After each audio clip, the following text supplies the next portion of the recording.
मैं डॉक्टर अमित भटनागर पंतनगर कृषि विश्वविद्यालय में सस्य विज्ञान विभाग में प्राध्यापक के पद पर कार्यरत हूँ।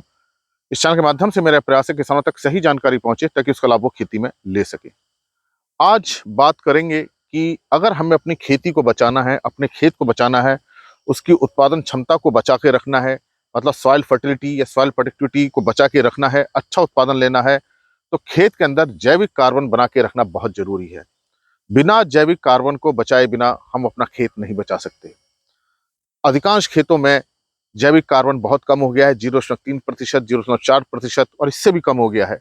जब जैविक कार्बन कम होने लगता है तो उत्पादन क्षमता बहुत कम हो जाती है। आज मैं इसी बात पे चर्चा करूंगा कि जैविक कार्बन कैसे हमारी खेती के लिए बहुत जरूरी है।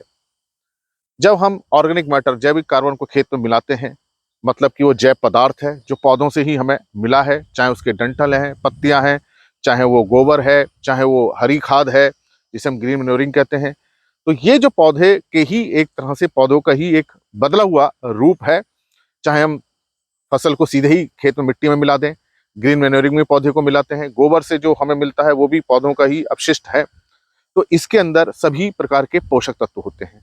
तो जब जैविक पदार्थ बढ़ता है तो मिट्टी के अंदर सभी प्रकार के पोषक तत्व मिलते हैं, जिससे कि सॉइल फर्टिलिटी बढ़ती है। इसके साथ साथ जब ये जैविक कार्बन या हम कहें जैविक पदार्थ बढ़ता है तो सूक्ष्म जीवों की संख्या बढ़ती है, क्योंकि ये उसका भोजन है।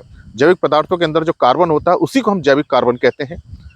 तो ये जब जैविक कार्बन बढ़ता है सूक्ष्म जीव बढ़ते हैं, और क्योंकि ये इसका भोजन है, जब सूक्ष्म जीव बढ़ते हैं तो ये इसका अपघटन करके डिकम्पोजिशन करके इससे ह्यूमस बनाते हैं। बहुत सारे ह्यूमिक कंपाउंड निकलते हैं, नॉन ह्यूमिक कंपाउंड निकलते हैं, ऑर्गेनिक एसिड्स निकलते हैं, बहुत सारे ऐसे कंपाउंड्स निकलते हैं जो पौधों की ग्रोथ के लिए बहुत सहायता करते हैं। तो खेत में ह्यूमस बढ़ता है, और जब खेत के अंदर ह्यूमस बढ़ता है तब मिट्टी के अंदर पानी रोकने की, पानी को सोखने की क्षमता बढ़ती है। तो जो बारिश का पानी होता है खेत उसको काफी समय तक नमी बना के रखता है। पोषक तत्वों को लीचिंग होने से, जिसे हम कहते हैं निच्छालन, उसको होने से रोकता है। मिट्टी के कणों को बांध के रखता है। तो ये जो ह्यूमस है ये मिट्टी की एक तरह से कह सकते हैं वो ताकत है।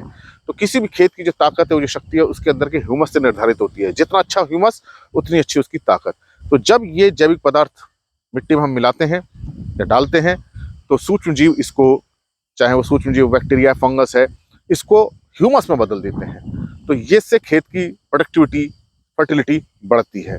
तो एक तरफ तो जहां पोषक तत्व हमको उपलब्ध हो रहे हैं, दूसरी तरफ मिट्टी की ताकत बढ़ रही है, मिट्टी के कणों की संरचना में सुधार होता है, जिससे कि जल निकास, वायु संचार बहुत अच्छा होता है, जड़ों की ग्रोथ बहुत अच्छी होती है।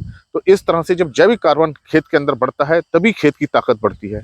जब मिट्टी के कण आपस में बंधे रहते हैं तो उनका मृदा अपरदन भी कम होता है, और इस मिट्टी के अंदर जो मैंने जैसे बताया पानी सोखने की क्षमता बढ़ती है, तो सूखा सहन करने की क्षमता भी बढ़ती है।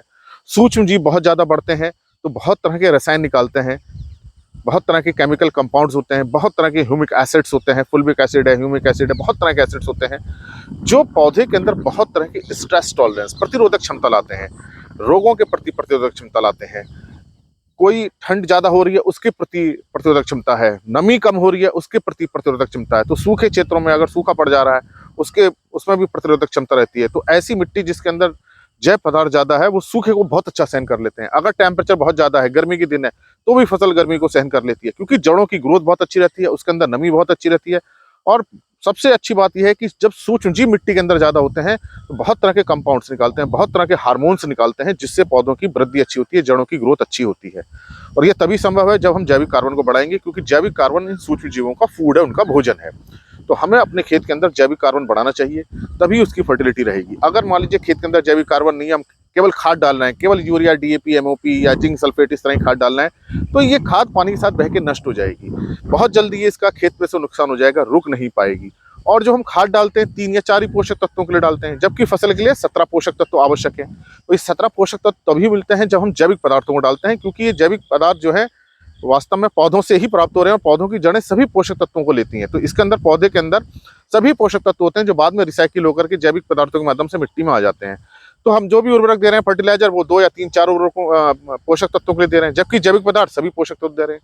रासायनिक खादों से सूक्ष्म जीवों की संख्या नहीं बढ़ती, ना वो ह्यूमस बनाते हैं, ना वो ह्यूमिक एसिड बनाते हैं, ना वो कोई ग्रोथ हार्मोन बनाते हैं, ना वो कोई एंजाइम बनाते हैं, ना उनके अंदर मिट्टी को, कणों को रोकने की क्षमता होती है, ना वो पानी, मिट्टी के अंदर पानी रोकने की क्षमता को बढ़ाते हैं। लेकिन ये सारे जो प्रभाव हैं ये जैविक पदार्थों से आते हैं, इसलिए हमें अपने खेत के अंदर जैविक पदार्थ बढ़ाने चाहिए। बिना जैविक पदार्थ को बढ़ाए हम अपने खेत नहीं बचा सकते हैं। हमें जैविक पदार्थों के साथ केमिकल फर्टिलाइजर जो रासायनिक उर्वरक हैं उनका संतुलित उपयोग करना चाहिए। ऐसा नहीं हम बहुत सारे उर्वरक डालते हैं। संतुलित उर्वरक उपयोग तभी होगा जब हम अपनी मिट्टी की जांच कराएं और ये पता करें किस पोषक तत्व की कमी है और कौन सी फसल हम बो रहे हैं, उस फसल की कितनी आवश्यकता है और हमारी मिट्टी के अंदर कितना पोषक तत्व है, और उसके अंतर को हम जैविक खाद के माध्यम से और रासायनिक खादों के माध्यम से दें। इसलिए केवल रासायनिक खाद का प्रयोग हमारी मिट्टी को नहीं बचा सकता है, इसके साथ साथ हमें जैविक खादों का प्रयोग करना होगा, संतुलित पोषक तत्वों को प्रयोग करना हमें चाहिए। तो अब जैविक खाद बढ़ाने के लिए गोबर की खाद है या हरी खाद है, ग्रीन मैन्योरिंग है। अगर ये उपलब्ध नहीं हो पाती गोबर की खाद, या आपके क्षेत्र में पानी नहीं है तो आप हरी खाद नहीं ले पा रहे हैं, तो जैसे आप ये देख रहे हैं कि फसल की कटाई हुई है मक्का की, तो इस मक्का की हमने भुट्टे निकाल लिए हैं, इसको हम खेत में वापस मिला दें। इसी तरह से जो गेहूं के फसल अवशेष हैं वो हम अपने खेत में वापस मिला दें, क्योंकि इस जैसे आप देख रहे हैं मक्के के डंठल में, पत्तियों में सभी प्रकार के पोषक तत्व हैं। 17 पोषक तत्व हैं ही आवश्यक, उसके अलावा भी बहुत सारे पोषक तत्व जो फसल को फायदा पहुंचाते हैं वो भी होते हैं। तो एक तरह से न्यूट्रिएंट रिसाइकलिंग होती है। तो बहुत अच्छा तरीका है कि हम फसल अवशेषों को मिट्टी में हैरो करके मिला दें और जल्दी इनका डिकम्पोजिशन हो जाए, जल्दी इनका अपघटन हो जाए, तो इसमें पानी दे करके या जब बारिश हो तो हम थोड़ा सा यूरिया हम डाल दें। तो यूरिया से जैसी नाइट्रोजन मिलती है, सूक्ष्म जीवों की सक्रियता बढ़ जाती है और उसका जल्दी अपघटन करने लगते हैं। तो हमें हर संभव प्रयास करना चाहिए अपने खेत में जैविक पदार्थों को बढ़ाने का, चाहे हमारे पास वर्मी कंपोस्ट हो, गोबर की खाद हो, कंपोस्ट हो, जैव उर्वरक हो, हरी खाद हो, या फसल अवशेषों को हम मिट्टी में वापस इसको मिला दें, हैरो करके मिला दें या रोटावेटर करके मिला दें। फसल अवशेषों को हम जितना ज़्यादा हम मिलाएंगे उतना ही पोषक तत्व जो हमारी मिट्टी से इसमें गए थे फसल में वापस इसके अंदर आ जाएंगे। तो हमें अगर अपनी खेती बचानी है तो जैविक कार्बन बढ़ाना चाहिए, और जैविक कार्बन बढ़ेगा जैविक पदार्थों के माध्यम से। तो ये मैंने आपको बताया कि बिना जैविक पदार्थों को बढ़ाए, बिना जैविक कार्बन को बढ़ाए हम अपनी खेत की उत्पादन क्षमता को नहीं बढ़ा सकते। इसलिए अगर हमें खेती बचानी है तो हमें अपने खेत में जैविक कार्बन को बढ़ाना चाहिए। धन्यवाद।